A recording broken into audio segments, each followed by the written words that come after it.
today I'm going to talk about the question of how far can you really trust someone? And I've had clients ask me this lately in readings, my own private people.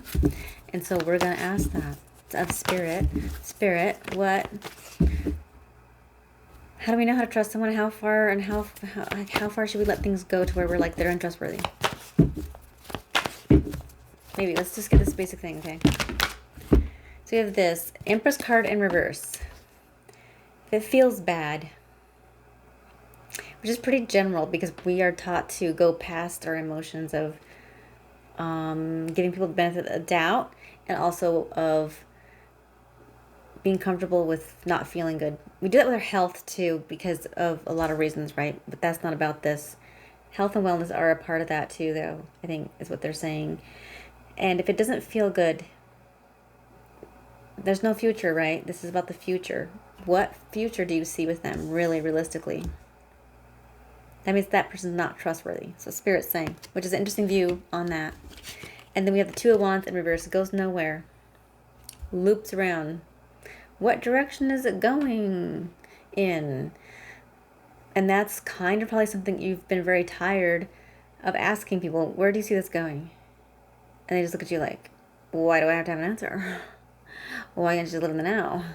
And it's like, doesn't feel good, right? That uncertainty, that I don't know where this is going feeling. That's interesting. That's interesting. Thank you, Spirit, for saying that. That's like all of my relationships, if you ask me. What about you?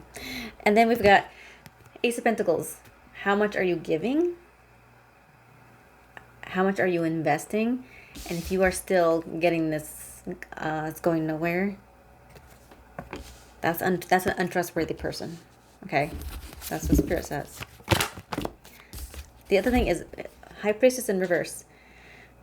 I always say the High Priestess has the list of goals, or also sometimes when you have, like what Spirit is saying is sometimes when you have a person that's going nowhere or there's nothing really happening or there's kind of like, or opposites attract kind of thing.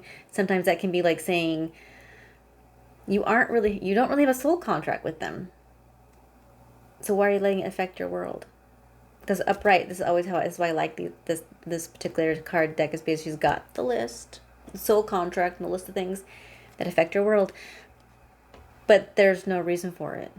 Like it's really not meant to be. Well, if that's the thing, then why do we hang on to that? And why do we try to make something out of it, Spirit? Like, why do we do that? Four of Cups. Because we're looking for that part of ourselves that's missing. We do have it together, but we're always looking for that part of ourselves that's missing. Oh, wow. Wow. That's Wow, okay. And then what would be the next to finally, how do you separate yourself from this? How do you do that? Walk away.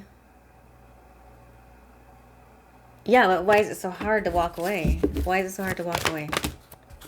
Oh, we got several here. Nine of Wands in reverse. There's nothing to hold you back. It's not hard to walk away. It's harder to stay, is what they're saying. Okay. Knight of Pentacles in reverse. Do you notice that when you walk away, that person doesn't really participate? They don't try. They don't fight for you. They have nothing to fight for. There's nothing there. Oh, that's hollow feeling. That's hollow. Page of Pentacles, why are you fighting for it? Why are you fighting for something, for someone that's not fighting back for you? They're not doing the things. They're not doing the things that they said they would do. So what are you holding on for? How can we ease this so that it's not such a hollow feeling to just finally move on? If you stay, this is what happens. Over and over and over again, right? They probably have hurt you in some ways. This is where this Four of Cups comes in. If you lost that part of yourself to them, you feel like that they've taken, and you kind of want to reclaim that. You want them to see that you're worth something. But it's like it never happens because it just doesn't ever go anywhere because it's really not meant to be. It's really not a soul contract there. It's really not anything there. It's a dead end. Just, that's about you. And a lot of times you do that for fear, right? Fear of this, fear of, well, if I feel like I got left. I felt like I got an alpine forest thing going on. No, I got the divorce and the alpines. And I feel lost. And if I'm going to be lost, that I should just be stuck with that person. That person who got me lost should be there with me to experience what I'm experiencing. Because I'm going to be here. Then they should be with me because there's no other choice. So that's where you hear people saying, I put too much energy into this connection to let it go. I'm too old. I don't have energy. I don't know where to meet people. I meet people and I don't feel anything. And it's like, well, you don't feel anything because you have a part of yourself that's gone. It's complicated. So then how do we get that feeling? How do we get ourselves back? How do we find ourselves, if we're lost in the forest, how do we get ourselves out of there without feeling like this person needs to be there? Why is this happening? Hermit card in reverse. We don't want to be alone. We didn't expect that. We also have to learn to get ourselves out of that. And it's so uncomfortable. It's like we want to say so many things too. We hang on to them because we want to have that conversation of the things I held back, the things I didn't say I want to say now. And that's why sometimes when you break up people, you have that outburst of anger. Three of Pentacles is the learning process of point A, point B, point C. Like I say, these are the points in the chart. The apprentice learns that one step leads the other. So you have to learn those people who go nowhere and do nothing and have no future, no plans. So that would start as in the beginning of when you have dinner plans and they no-show you, or they change them constantly, or they don't make plans, or when they are having dinner, or when they are you at a movie or a venue, for instance, they complain about being there. Or they complain about the cost of things. They complain about that it was just, I used to really dislike that when people would be hype up a movie and we'd go to the movie and they go, oh, I hated that movie, or I didn't like that. And it would be like kind of a constant theme. It wasn't just once in a while. Because if you don't like a movie, you don't like a movie. But it just seemed like for this person, I remember it's always, it's fine. Yeah, it's fine. And then there was no plans. There was never like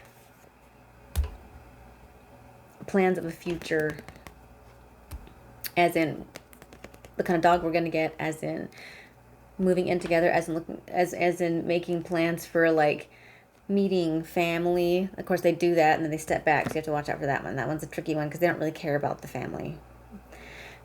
And they need to be making plans, like basically like, for instance, moving to a location. If they have, like, people will say, I'm planning on moving to another state, but if you're not included in those plans, or if they're not asked, hey, what do you think about living in Oregon or somewhere?